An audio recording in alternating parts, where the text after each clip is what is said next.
పెద్దలు సుదర్శన్ రెడ్డి గారి నాయకత్వంలో నూతనంగా ఏర్పాటు చేయబడినటువంటి దండిగుట్ట గ్రామ పంచాయతీ కార్యాలయాన్ని ప్రారంభించడానికి విచ్చేసినటువంటి పెద్దలు సుదర్శన్ రెడ్డి గారికి మీ గ్రామస్తుల తరఫున స్వాగతం పలుకుతూ, పెద్దలు సుదర్శన్ రెడ్డి గారు ప్రజల సంక్షేమం, గ్రామాల అభివృద్ధి, ఈరోజు ప్రతి మండలం, ఎడపల్లి మండల్, బోధన్ మండల్, అదేవిధంగా ఈరోజు రెంజల్ మండల్, ఈ విధంగా అన్ని మండలాలు తిరుగుతున్నప్పుడు ఏ విలేజ్కి వెళ్ళినా ప్రతి ఒక్కరు చెప్పేది ఒకటే, గతంలో సార్ ఉన్నప్పుడైనా తర్వాత ఏం కాలేదు. అంటే సార్ ఒక ఆలోచన ఎప్పుడు కూడా కొంచెం అంటే మనకు కటుగా కనిపిస్తాడు, కానీ ఆలోచన మొత్తం కూడా మనం ఎట్లుండాలని ఆలోచిస్తున్నాం. అంటే మీరు అందరూ ఆలోచించుకోవాలి. అంటే ఎట్లుంటుంది అంటే ప్రతిరోజు ఆలోచన అంతా రైతు ఎట్లుంటే బాగుంటాడు, ఒక రైతు భూమికి తక్కువ ఉన్నప్పుడు ఆయనకు ఏ విధమైన పంట వేస్తే లాభం వస్తుంది, ఒక రైతు ఇంకా ఎలాంటి కొత్త ఆలోచనలు తీసుకుంటే లాభాలు, అంటే రైతు గురించి తప్ప అంటే వేరే ఆలోచన ఉండదు. మేము చూస్తుంటే మీ అధికారంలో లేనప్పుడు అదే పరిస్థితి, ఎప్పుడు వచ్చి కొన్ని రైతుల వద్దకు వెళ్దాం, వాళ్ళ సమస్యలు ఎందుకు తెలుసుకుందాం, మనం వచ్చినప్పుడు ఏం చేద్దామనే ఆలోచనకు ముందుకెళ్ళేవాడు. ఖచ్చితంగా సారు ఆలోచన ఎప్పుడు కూడా రైతాంగం పైన రైతుల కోసమే ఉంటుంది. అదేవిధంగా ఈ నియోజకవర్గ అభివృద్ధి విషయంలో కూడా ఎప్పటికప్పుడు, ఎందుకంటే గత 7-8 సంవత్సరాలుగా సార్తో ప్రయాణం ఉంది నాకు. ఆ ప్రయాణంలో నేను చూసిన 90% సమయాలలో రైతు బాగు గురించి, గ్రామాలలో రైతుల అవసరాల గురించి, వాళ్ళకి ఏ విధమైనటువంటి సౌకర్యాలు కల్పిస్తే రైతులు మరిన్ని మేలు కలుగుతాయనే ఆలోచనతో ముందుకెళ్లే వ్యక్తులలో మన జిల్లాలోనే మొట్టమొదటి వ్యక్తిని నేను ఈ సందర్భంగా. అంతేకాకుండా వచ్చిన నిధులను చాలా సందర్భంలో కార్యకర్తల కోసమో ఇంకెవరి కోసమో నిధులు కేటాయించే సందర్భాలను మనం చూసినాం. కానీ సార్ వచ్చిన నిధుల్ని కూడా ఆ ఊరుకు ఏ కార్యక్రమం అంటే ఏ అభివృద్ధి కార్యక్రమానికి నిధులు కేటాయిస్తే ఆ ఊరుకు ఉపయోగపడుతుంది, ఆ ఊరుకు ఉపయోగపడే ఎక్కువ మందికి మేలు జరుగుతాయని ఆలోచించే వ్యక్తి సార్. ఖచ్చితంగా ఇటువంటి సారు ఉండడం అంటే మేమైతే చాలాసార్లు అనుకుంటాం మా ప్రాంతంలో లేకపోయాయంటాను. ఎందుకంటే నేను చూసిన ప్రతి సంవత్సరం కొత్త ఆలోచనలతో ముందుకు వస్తాడు సార్. ఖచ్చితంగా ఇప్పుడు ప్రభుత్వము కాంగ్రెస్ ప్రభుత్వం ఉంది, సారు బాగా అతి దగ్గర వ్యక్తే ఈ రాష్ట్రానికి ముఖ్యమంత్రి ఉన్నాడు. ఖచ్చితంగా ఈ నియోజకవర్గానికి కొత్త పుంతలు, కొత్త ప్రాజెక్టులు తీసుకొచ్చి ఈ అభివృద్ధి మరింత వేగవంతం చేస్తారు. కాబట్టి మనం అందరం కూడా రాబోయే కాలంలో సార్కు బాసటగా నిలవాలని కోరుకుంటూ ఈ అవకాశం ఇచ్చిన పెద్దలందరికీ కూడా పేరు పేరున ధన్యవాదాలు తెలియజేస్తున్నాం. క్రమాన్ని తాను సీరియస్ గా తీసుకొని ఎక్కడ ఎవరు 2 పంటలు అన్ని విషయాలలో ఇప్పుడు పొలాలకు దారుల విషయంలో పరిష్కరించడం జరిగింది. అదేవిధంగా ఇప్పుడు డ్రైన్ల విషయంలో కానీ, రోడ్ల విషయంలో కానీ, మంచినీటి విషయంలో కానీ, పాఠశాలల్లో సదుపాయాల విషయంలో 10 సంవత్సరాల పాఠశాలల సైడ్ వెళ్ళని కూడా మనం ఇష్టపడలేదు. ఈరోజు మీరు ప్రభుత్వ పాఠశాలల్లో వెళ్ళండి, రెంజల్ మండల్లో అన్ని పాఠశాలల్లో ముఖ్యంగా మూత్రశాలలు లేవు, అమ్మాయిలకు వెళ్ళనికి టాయిలెట్స్ లేవు, బాబులకు ఎవ్వరికి లేవు, రోడ్ల మీద పిల్లలు వచ్చే పరిస్థితి ఉంది. ఈరోజు మీరు వెళ్ళండి, సార్ సీరియస్గా తీసుకొని నా పిల్లలు శుభ్రత విషయంలో ఎక్కడ కూడా నేను రాజీ కాను అనే విధంగా అన్ని పాఠశాలలో మూత్రశాలలతో పాటు చదువు విషయంలో టీచర్లకు గట్టిగా ఎప్పటికప్పుడు తాను 75% కంటే ఏ ఒక్క మార్కు కూడా ఏ విద్యార్థికి కూడా తక్కువ రాకుండా చూసుకునే బాధ్యత మీది. మీకు సదుపాయాల విషయంలో ఏం కావాలన్నా నేనున్నాను అనే విధంగా ప్రతి దగ్గర చెప్పడం జరిగింది. మనమందరం కూడా సార్కి వెన్నంటూ ఉండి అన్ని విషయాల్లో సార్ని ఆశీర్వదించాలి. అతి త్వరలో సార్ తెలంగాణ రాష్ట్ర ప్రభుత్వంలో క్యాబినెట్లో మంచి పోర్ట్ఫోలియోతో ఉండాలని మీరందరూ సార్ని దీవించాలి.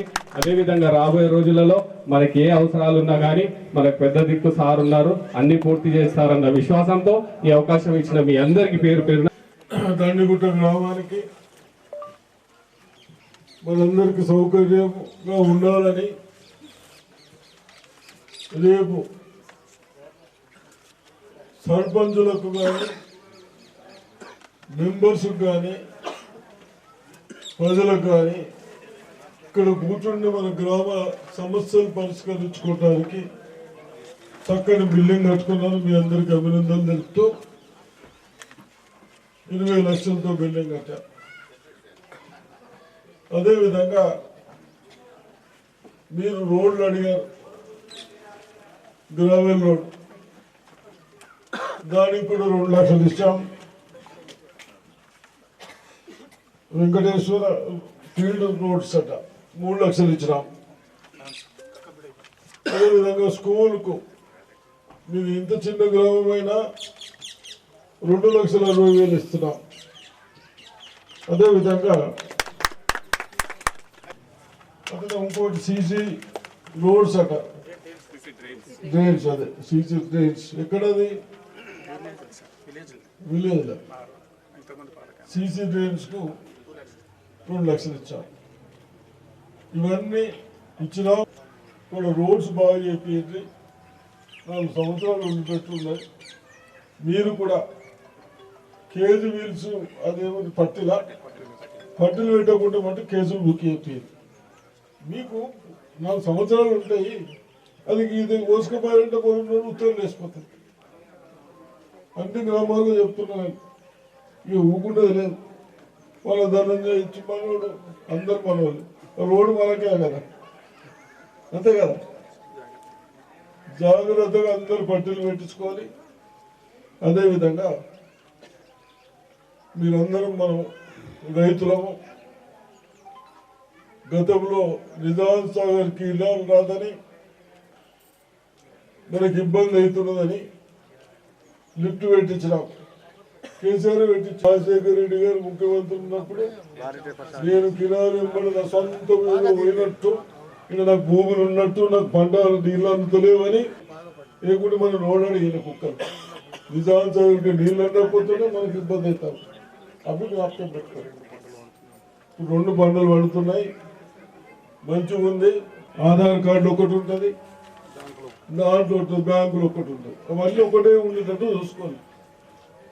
మీరు చూడాలి బాబు, ఆఫీసర్లు మీరు ఇదొక్కటి చూడండి. వైట్ తెల్ల రేషన్ కార్డు లేని వాళ్ళకి ఇద్దాం, ఇళ్ళకు కూడా 5 లక్షలు ఇద్దాం గరీబ్ వాళ్ళకు. అదేవిధంగా తెల్ల కూరగాయలు బాగా వస్తాయంటే పందిరేస్తే అదొక్కటి చేపిస్తున్నాం. ఈ విధంగా అందరం మనం బతికేది చూసుకోవాలి. కానీ పనికిరాని ఏమో 10 టన్నులు వస్తాయి అంటున్నారు. మరి కాకరకాయలు బీరకాయలు పందిరేస్తే మంచిది. 10 టన్నులు వస్తే 2 లక్షలు పంట వస్తుంది ఎకరానికి.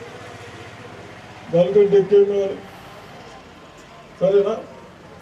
ఇవన్నీ నేను ఎక్కువ చెప్పిన గ్రామాలలో గ్రూపులద్దు, తగాదలద్దు, అందరం కలిసి ఉంటేనే ఒక యూనిటీ ఉంటే ఎదుటోళ్ళు భయపడతాం. కాబట్టి మరి నేను ఎక్కువ చెప్పకుండా రేపు రాబోయే ఎలక్షన్లో కూడా సర్పంచ్ కానీ అదేవిధంగా ఈ వైట్ కార్డ్స్ ఇవి కూడా వస్తున్నాయి. తెల్ల కార్డు, రేషన్ కార్డు, బియ్యం కార్డులు స్కూళ్ళల్లో పిల్లలకు, హాస్టల్లో చదువుకునే వాళ్ళకు రూపాయికి 40% పెంచినాం మనం.